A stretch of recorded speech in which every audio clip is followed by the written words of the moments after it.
Good morning and welcome to another edition of Mark's Inspiration.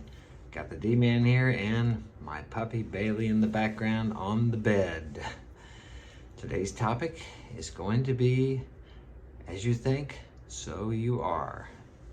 I've spoken about this before, but I could speak about this every day because every day you're thinking about what you think you are. And as you think, so you are. And your world creates itself according to your thoughts. Most people don't believe that because they're too busy blaming everybody else in the world for their problems. But if they would just look within and think about what they're thinking about, they would realize that their problems are not created by other people, but by themselves. But then guess what? You have to take complete accountability and responsibility for your thoughts and your world. Because as my old boxing coach used to say, you are what you think you are. I didn't pay much attention to it when he told me that, but later on, and somebody got angry about this when I told him, somebody commented on this, but later on, he would always tell me that I wasn't mean enough, I wasn't tough enough. So before I had my first pro fight, I started doing visualization exercises and programming myself. And I would tell myself, I am a mean, aggressive, continuous punching son of a bitch. And I would tell myself that over and over and over again. And when I would do meditation and visualization, I would see myself just destroying my opponent. And before the fight, I would actually see myself going up into the ring and doing the things they do, and the referee calling us out to the center and giving us the rules.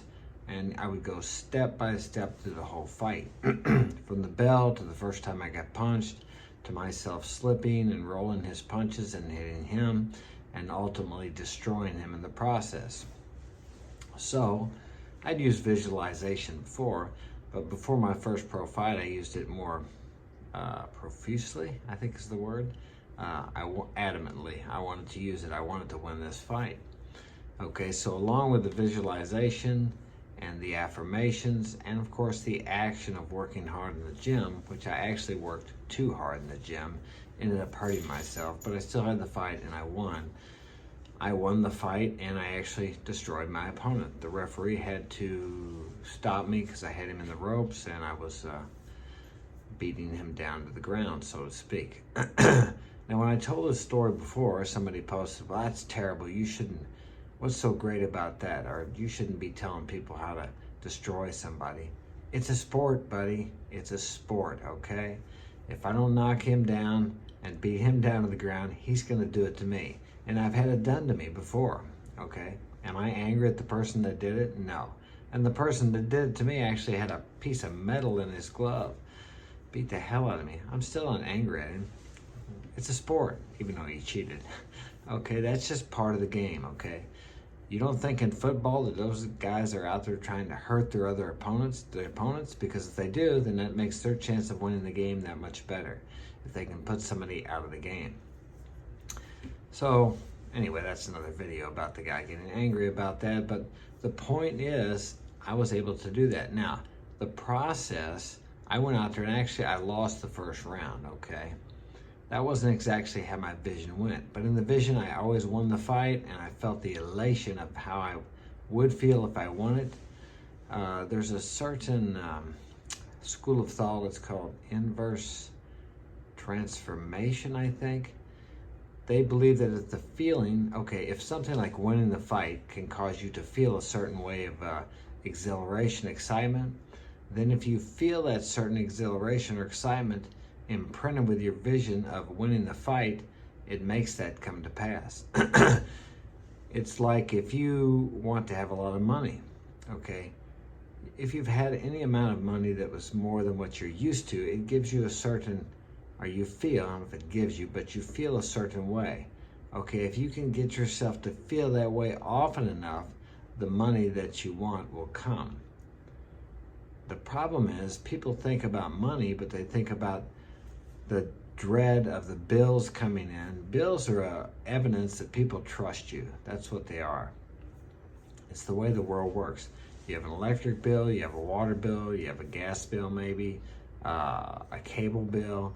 All these things are evidence that people trust you. They're giving you a service before you pay for it. Many people get caught up in credit card debt. I have done that myself before, okay? That's evidence that those people trust you with that money. But a lot of people will get angry at the credit card companies or the electric company or whatever, or the finance company that they have their car with. But these people trusted you to pay them. They had a certain trust in you. All you have to do now is trust yourself enough to believe, have faith, to believe that if you can feel like you already have something, and I'm not talking about feeling like you already have it for a day or a week. I'm talking every day consistently. And anytime you get a thought in your mind that contradicts that, you eliminate that by thinking about what you want and getting your mind off of what you don't want. If people spend as much time and energy and emotion talking and thinking about what they want as they do about complaining, your world would be wonderful. You would have everything you wanted. So, you just need to keep your mind on what you want and off what you don't want. You can't eliminate a thought by trying to eliminate it. You have to replace it with a positive thought. Think about what you desire instead of what you don't want. The only time it's good to think about what you don't want is when you're trying to figure out what you do want. Make a list of what you don't want on this side, and on the other, well, this side, okay. What you don't want here, and make a list. For example, let's say I don't want people coming to my house after 10 o'clock knocking on the door. What do I want? What's the opposite? I want people to come to my house before 7 o'clock. That's the opposite. I don't want a girl who lies. Don't think about that because you'll get women who lie. I want an honest girl, okay? That's an example of what you could do. Make the column of what you don't want, put the opposite over here, and get these opposites imprinted in your mind. Every time you think about what you don't want, eliminate that with this positive thought of what you do want. It's really very simple. You just have to be persistent, consistent, and you have to persevere until what you desire comes into your life. Don't think about it in a longing, I'll be so glad when I get that. Think about it as if you have it now. Try to feel like you would have it, what you would feel like if you have it now. What else I would do before I would fight, I would think about a previous fight of how I felt when I won, and I would overlap that into the vision and the affirmations that I was doing in the present time, preparing for the fight coming up. That's another thing you can do. It's called overlapping. Think about a time when you felt terrific, something happened wonderful, and feel that feeling, but put it into your vision and your affirmations of what you want to happen in the future. Because to your subconscious mind or to universal mind, your subconscious mind is connected to God, universal mind. You can't actually figure out the way it's going to happen, and you can't make it happen, but your intelligence is connected with universal intelligence. And when you cooperate with that and think about what you desire with feeling and emotion, somehow, I don't know how it works, and I don't know anybody who does know, things will happen. Bridges of incidences will come to pass, which will lead you to your desired vision. Or in the reverse of that, it will also lead you to what you don't desire. It has no intention. Universal intelligence has no intention. Whatever you intend will come to pass. It can be good or bad. It just depends on you. If it's good, you'll reap the rewards. If it's bad, you'll suffer the consequences. It doesn't care. It doesn't care. You're the one that enjoys the benefits, or, as I said, suffers the consequences. You can put into it whatever you want to. It's malleable. Okay?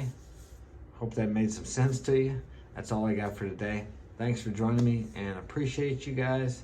And if you'd like me to speak on a topic, send me an email at marksinspirationalguidance@gmail.com, and I'll be glad to make a video about it.